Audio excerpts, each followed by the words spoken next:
The described outlet wiring does not comply with acceptable National Electrical Code practices. Several NEC articles are relevant in this scenario.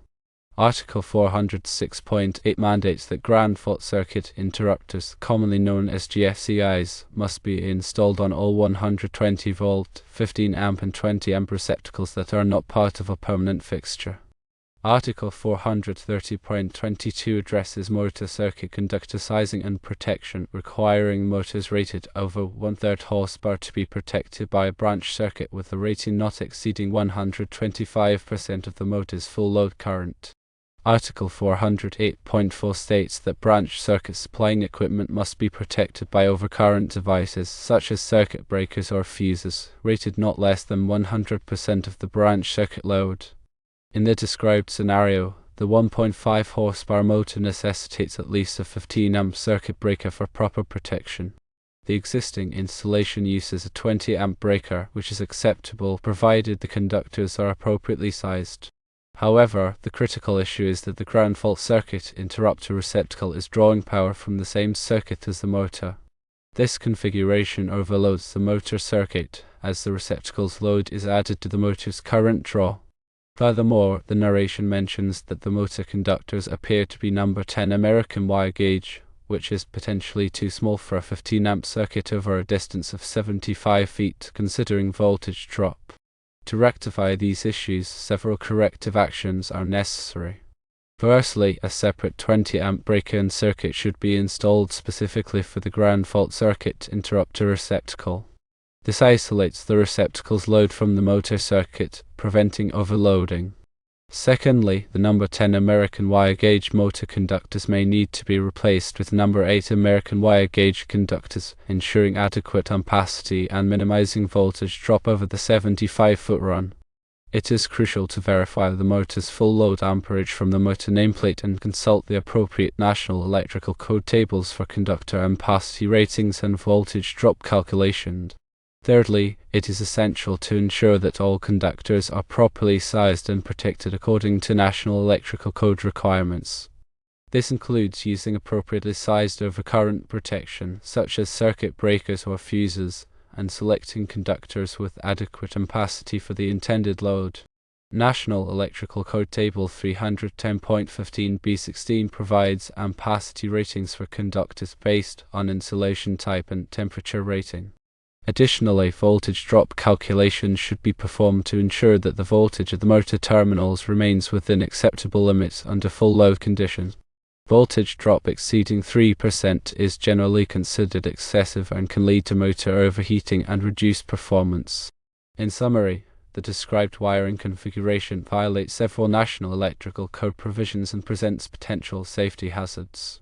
While implementing the recommended corrective actions, including installing a separate circuit for the ground fault circuit interrupter receptacle, upgrading the motor conductors if necessary, and ensuring proper conductor sizing and protection, the electrical installation can be brought into compliance with National Electrical Code requirements and provide a safe and reliable power supply for the pool pump and receptacle.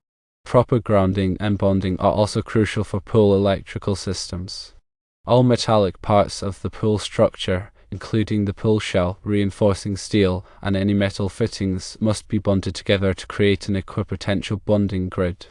This bonding grid helps to minimize voltage gradients in the pool area and reduce the risk of electric shock. The bonding grid should be connected to the equipment grounding conductor of the pool pump motor circuit and any other electrical circuits serving the pool area. Grounding electrodes, such as ground rods or ground plates, should be installed to provide a low impedance path to ground.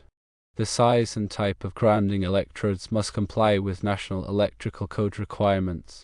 Regular inspections and maintenance of pool electrical systems are essential to ensure continued safety and compliance with National Electrical Code standards. These inspections should include checking the condition of wiring, connections, and ground fault circuit interrupter receptacles. Any damaged or deteriorated component should be replaced promptly. Ground fault circuit interrupter receptacle should be tested monthly to verify proper operation. The test button on the receptacle should be pressed to simulate a ground fault condition. The receptacle should trip and interrupt the circuit. If the receptacle does not trip, it should be replaced immediately. Pool electrical systems should be inspected annually by a qualified electrician to identify any potential safety hazards and ensure compliance with National Electrical Code requirements. The electrician should perform a thorough inspection of all wiring, connections, grounding, and bonding. They should also test all ground fault circuit, interrupter receptacles, and other safety devices. Any deficiencies identified during the inspection should be corrected promptly. In addition to the National Electrical Code, local electrical codes and regulations may also apply to pool electrical installations. It is essential to consult with local authorities to determine the specific requirements in your area. Failure to comply with applicable codes and regulations can result in fines, penalties, and potential safety hazards. When working on electrical systems, always follow safe work practices. To energize the circuit before working on any wiring or components. Use appropriate personal protective equipment such as rubber gloves and safety glasses. If you are not qualified to perform electrical work, hire a licensed electrician. Working with electricity can be dangerous, and it is essential to take precautions to protect yourself and others from harm. Proper planning and design are crucial for ensuring the safety and reliability of pool electrical systems. The electrical system should be designed to meet the specific needs of the pool and its associated equipment. The design should consider factors such as the size of the pool, the type of pump and filter system, and the number and location of lighting fixtures and receptacles. The electrical system should be designed to minimize the risk of electrical shock and other hazards. The design should also comply with all applicable codes and regulations.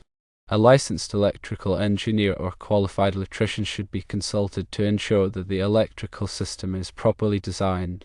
Proper installation is essential for ensuring the safety and reliability of pool electrical systems. The electrical system should be installed by a licensed electrician who is familiar with National Electrical Code requirements and local codes and regulations. The installation should be performed in accordance with the manufacturer's instructions and industry best practices. The electrician should inspect the installation to ensure that it is safe and compliant with all applicable codes and regulations. In conclusion, pool electrical systems require careful attention to detail to ensure safety and compliance with applicable codes and regulations. By following the recommendations outlined in this video, you can help to create a safe and enjoyable swimming pool environment. Always consult with a qualified electrician for any electrical work related to your pool. Remember that electricity and water can be a dangerous combination, and it is essential to take precautions to protect yourself and others from harm. Proper grounding and bonding are critical components of a safe pool electrical system. The grounding system provides a low impedance path for fault current to return to the source, helping to trip the circuit breaker and energize the circuit in the event of a ground fault. The bonding system connects all metallic parts of the pool structure and equipment together, creating an equipotential plane that minimizes voltage differences in the pool area. The equipment grounding conductor should be sized according to National Electrical Code Table 250.122. Based on the rating of the overcurrent protection device. The bonding conductor should be a minimum of number 8 American wire gauge solid copper.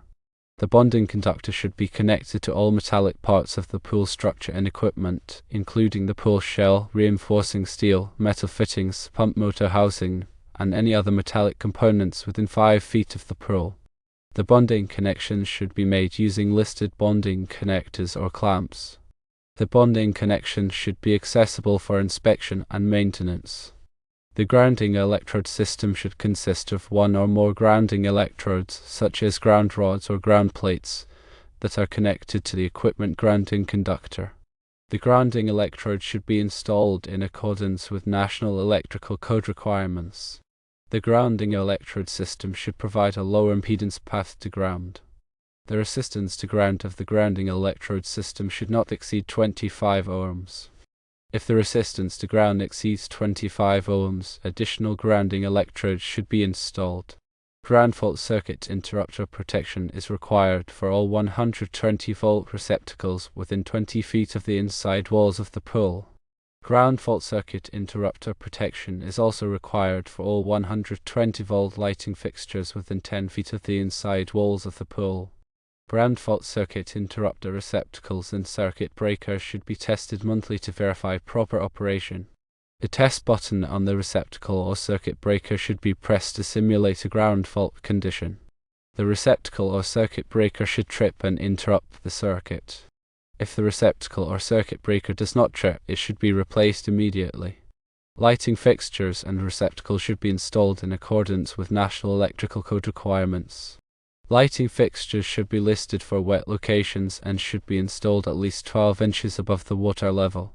Receptacles should be listed for wet locations and should be installed at least 12 inches above the ground level.